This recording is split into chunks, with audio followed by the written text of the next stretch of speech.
Hey nerds, just watched the season premiere of The Flash, season 3. Oh my gosh, so amazing, right? They basically adapted Flashpoint paradox for this, but obviously in a very limited degree because, well, they can't use all the DC properties right now considering the movies. However, within the little bubble of The Flash, I think they actually adapted it quite well. I think they got kind of the message across and definitely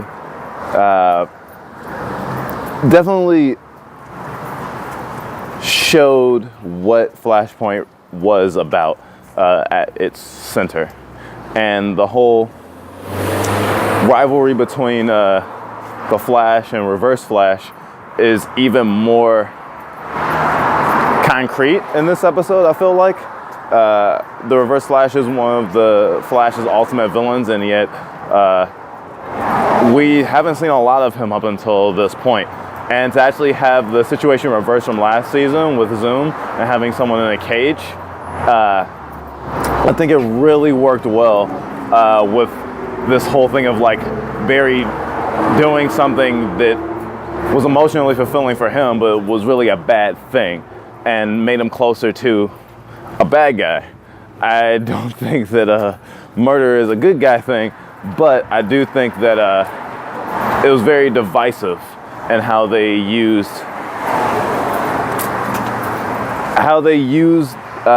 what was going on to further the relationship between Flash and Reverse Flash, because we still haven't seen how the Reverse Flash got his powers or how he got to the point where he wanted to kill Barry's mom. So we still have a lot of that to see, especially since at the end of this episode, Reverse Flash is, out and about in present day. So it actually, in terms of the series at large, it's changed the starting season incident. Because, of course, first season, it was, the particle accelerator. In the second season, it was people coming from another world. But in this season, it's a little different. We thought, or at least I thought, that they were going to drag Flashpoint Paradox at least a couple episodes, if not half the season. But considering the implications of what was happening to Barry, obviously that wasn't going to happen. And I'm glad they were able to wrap it up in one episode. The pacing was good, and I was actually able to see how, even though we did kind of a time skip of 3 months, I don't know, the summer, it really felt like time had passed for Barry, and really felt like all the time we weren't seeing him, he was doing stuff in this new world.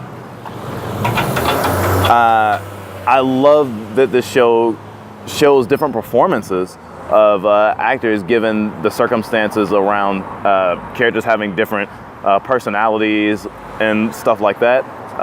But I do like how they definitely showed how apparently characters are at their core still the same person, even if life events have shaped them in a certain way.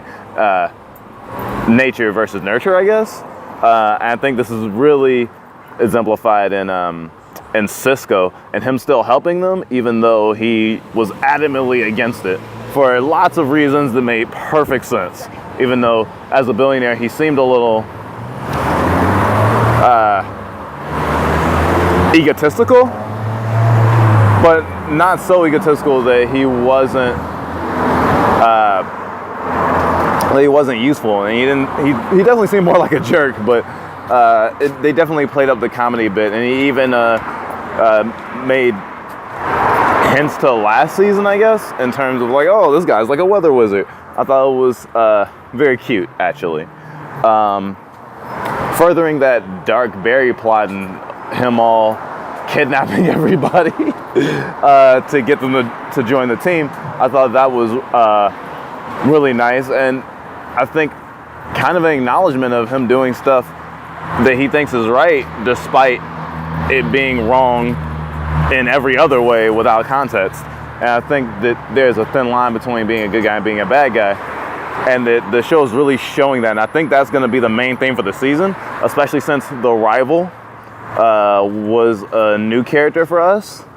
and yet his alias still, I think, ended up at the end of the episode.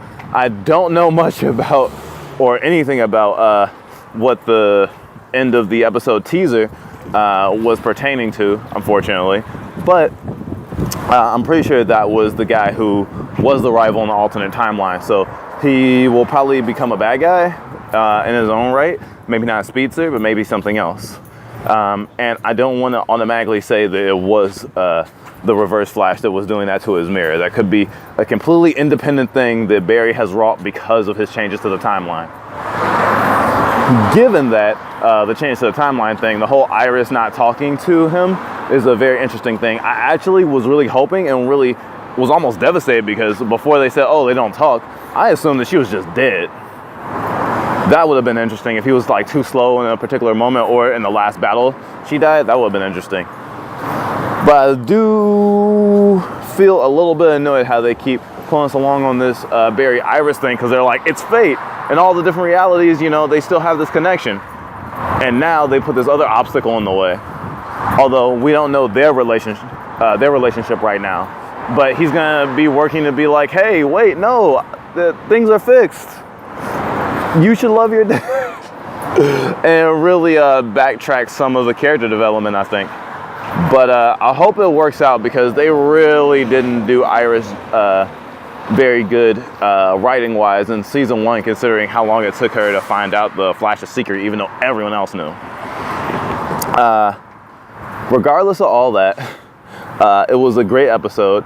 I think if you've never seen Flashpoint Paradox or read it, you should definitely get on that. However, the show doesn't really spoil it. You could like literally go from watching this episode to reading the comic and getting the gist of both things, and they feel like different experiences.